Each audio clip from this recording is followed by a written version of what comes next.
So if you thought Trump was a liar, wait until you see George Santos. But can he face any kind of consequences for his behavior? Let's talk about it in today's video.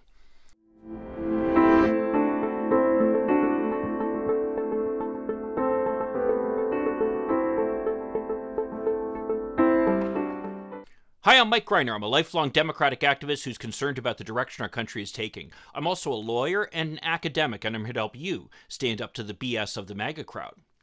So, George Santos, need I say more? There's an old joke from when we were kids that says, oh, if you look up the word liar, you'll see your picture there. Well, I think from now on, dictionaries are going to have the picture of George Santos next to the word liar. That's really saying something, though, after we've seen the Trumps in the White House, and Marjorie Taylor Greene, and her ilk in Congress. But yet George Santos has brought being a con man up to a new level. The depth of his deception is really stunning. He lied about almost everything. He lied about jobs he had. He lied about schooling he had. He lied about experience he had. He even lied about why his mother died. That's all on top of him lying about his religion. Oh, but wait, I forgot. He said he was Jew-ish, not Jewish. Sorry if you missed the distinction there. Anyway, people are outraged over the fact that Santos was elected, believing that essentially he was elected based upon fraud, which he clearly was. It turns out that the person people were voting for when they thought they were voting for George Santos was in fact somebody completely different from the real George Santos. So fraud seems clear, but yet, he says, oh, I didn't break any laws. Is that true? Well, unfortunately, in this case, it probably is. Lying to get elected is not something that's illegal. In fact, potentially, lying about your opponent could be illegal, although it's hard to enforce within the context of elections. But certainly lying about yourself, what are you going to do? Sue yourself for fraudulent misrepresentation? Not going to happen. The voters have good reason to feel upset about that, and they have a remedy, and what it is to vote them out in 2 years, unfortunately. Some states have the ability to recall certain elected officials before their term is up, but that's not the case with members of Congress. So as a result, unless one of two things happen, either A, that Congress expels him from office for his lies, or B, he resigns, he's likely to be seated in Congress and to serve the next 2 years. If that bothers you, join the club. Unfortunately, George Santos just seems really to be the latest iteration of a Republican Party that keeps going deeper and deeper down the rabbit hole. If you're looking for a congregation of con men and con women, you could do a lot worse than looking at the Republican National Convention. And unfortunately, politics being what it is, members of Congress are likely loath to do anything about it because they never know when the power of Congress could be turned against them as well. I mean, remember that Nancy Pelosi and most of the Democratic leadership were loath to impeach Donald Trump until his crimes became so egregious when he was trying to extort Ukraine that literally there was nothing else they could do. And the reason is that politicians know that these things can be turned into political weapons, used against people you don't like, not just people who actually commit some kind of wrongdoing. So the odds of Congress doing anything are slim. Santos, for his part, has shown that he has absolutely no shame, so the odds of him resigning also are pretty slim, I would say. So is he going to bear any consequences for lying repeatedly to the electorate to get himself into office? Probably not. But is that the end of the story? Not really. For someone to lie as frequently and unapologetically as George Santos means that this guy is a liar. And if he lied in his congressional campaign, he's probably lied in other forums as well. We already see evidence of that. It turns out that Santos was charged with fraud in Brazil 15 years ago for stealing a checkbook. The Brazilian authorities, of course, couldn't find him, so they couldn't prosecute him. Well, as it turns out, he's made himself very visible lately. And so the Brazilian authorities are moving forward with that criminal prosecution.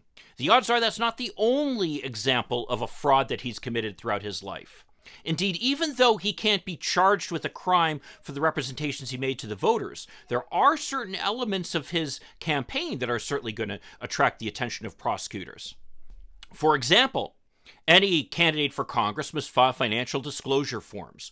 Those are signed under penalty of perjury.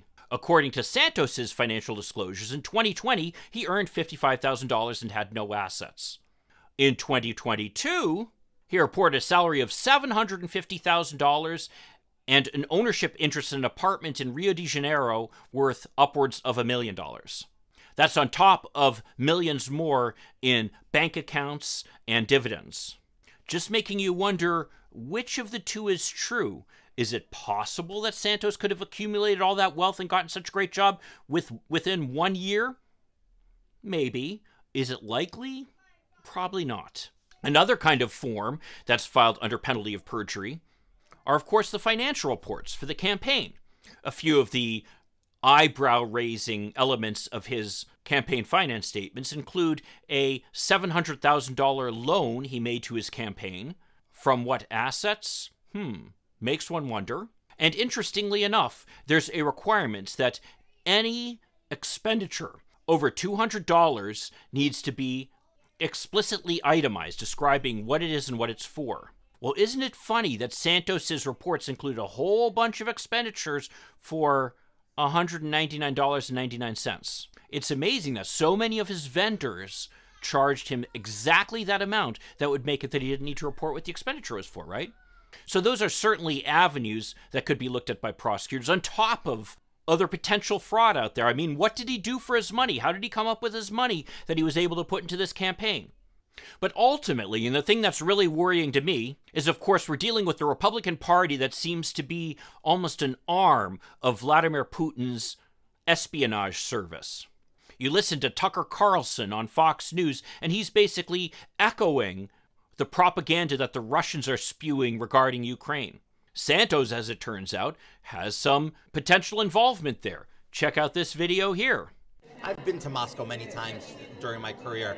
Allow our men and women who are out there drilling responsibly with carbon capture technology that I've helped develop and fundraise for in my career. I've had a very extensive role in gas and oil in this country. Okay, so let's pick apart that statement a little bit. Number one, he's been to Moscow many times. He seemed almost proud of that fact, and it kind of makes you wonder what was going on in Moscow with George Santos. Is it possible he's lying about that? Well, unfortunately, with George Santos, he could be lying about everything. But it certainly raises some eyebrows. And although I feel that it's not necessarily to focus too much on this statement, it's worth noting that his comments about carbon capture technology are complete BS. There's no way to capture carbon once it's been released and to store it successfully, aside from the fact that I'm sure he had nothing to do with the oil and gas industry, but who knows with him. At any rate, all of us owe a big debt of gratitude to the New York Times for engaging in the investigative reporting that revealed this fraud. Unfortunately, this reporting occurred too little, too late. And it's likely that George Santos is going to be a member of Congress, at least for the foreseeable future, potentially representing the interests of Moscow and Vladimir Putin, rather than the interests of the people of Long Island who elected him. Well, if you want to see another video that discusses how completely the Republicans have become the party of fraud, check out this video over here that I recorded a while ago, where I talk about how despite MAGA claims that it's the Democrats engaging in voter fraud, it's really the MAGA force themselves. I'll see you then. In the meantime, let's hope for continued progress. Thank you.